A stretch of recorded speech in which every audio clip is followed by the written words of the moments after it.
From Delaware, Chris Coons, thank you for being here. I'm going to ask you a question about that covert action to try and safeguard the president, because it left several of his cabinet members and journalists on a plane that was potentially a target of Iran trying to assassinate the president. There is reporting from the Post and from us as well now that there was someone seen with a rocket-fired grenade in the area around NATO where all this was happening.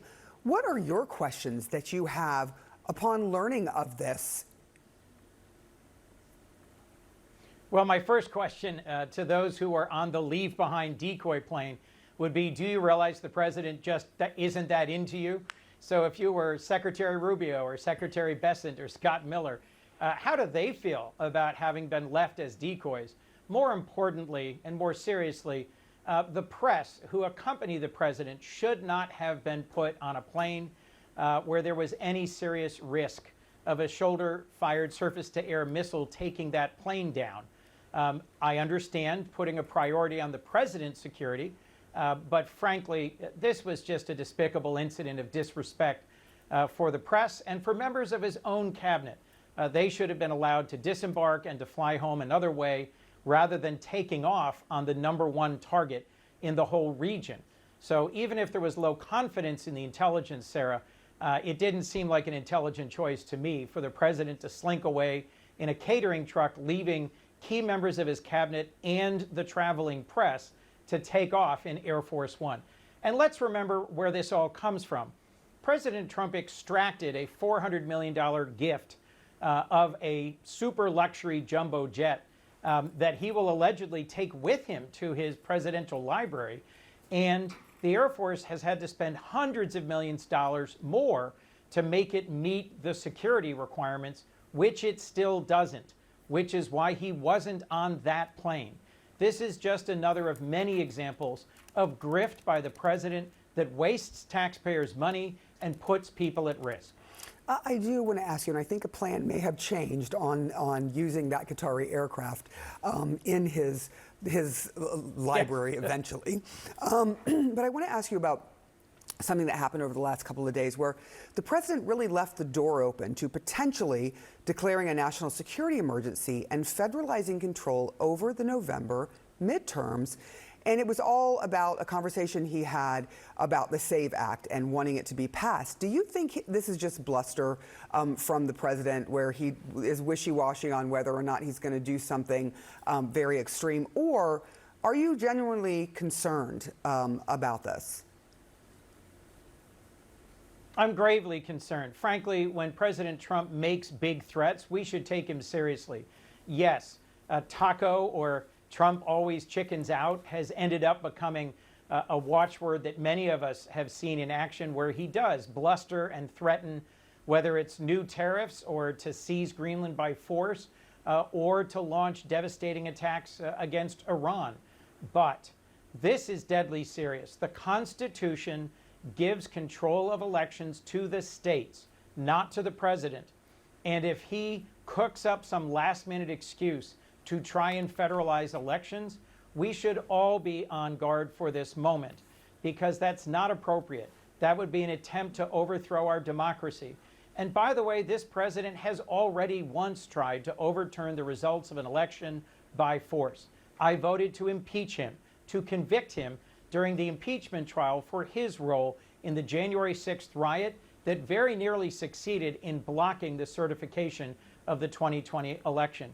And I'll remind you, Sarah, of his recent primetime address that many primetime channels didn't carry, where he made all sorts of unfounded allegations of Chinese interference in our electoral system. President Trump is desperate.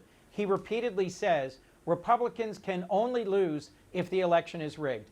No, Mr. President, Republicans can lose because costs keep going up, inflation is rising faster than wages, the average American is angry about how this endless war in Iran is making the cost of gas and groceries, healthcare, and housing go up, and that's the reason you're going to lose the midterms.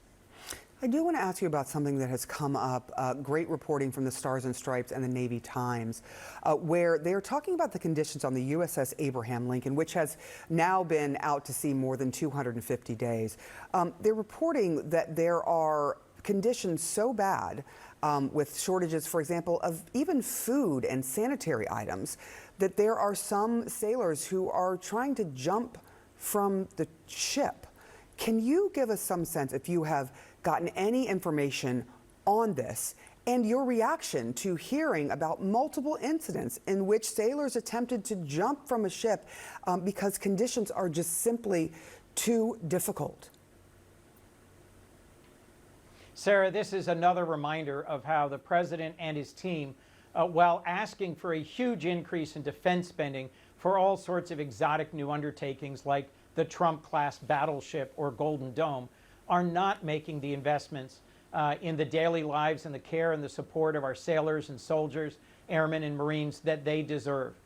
I would support a pay increase for our troops, making sure that they are cared for, bringing home sailors who've been deployed far too long in the Eastern Mediterranean, in the Persian Gulf, in the Southern Caribbean. But I don't think President Trump is listening to these alarming examples of how sailors have been pushed to the very limits. When folks are literally talking about jumping off a battleship, jumping off an aircraft carrier, I'll remind you, that's a huge leap into the ocean. And that means conditions on this ship have genuinely deteriorated. That's because we've pushed our Navy to the limits. We've had unscheduled, unplanned deployments to the Southern Caribbean and the Eastern Pacific for repeated strikes against Venezuela and alleged drug boats. Long deployments into the Middle East because of this now 6-month war against Iran, and deployments around the world because of increasing threats. We do need to support our men and women at arms, and I stand ready to do that. But everything I know about this incident is what I've heard in the press. Secretary Hegseth has recently come to brief senators, but only Republicans, and to not brief Democrats as well about the critical issues of our munition shortages, a pathway to get out of this war in Iran, or the very real pressure that our soldiers and sailors are experiencing in this high operational tempo, risks dividing us in terms of our enduring support for the men and women of the American military. Yeah, and it's the families that have come out, the families of these sailors who are so really concerned about their well-being. It takes your breath away when you read some of the things that are missing on that ship, according to the families and the grave concerns. Senator Chris Coons, thank you so much for talking us through that this morning. Erica.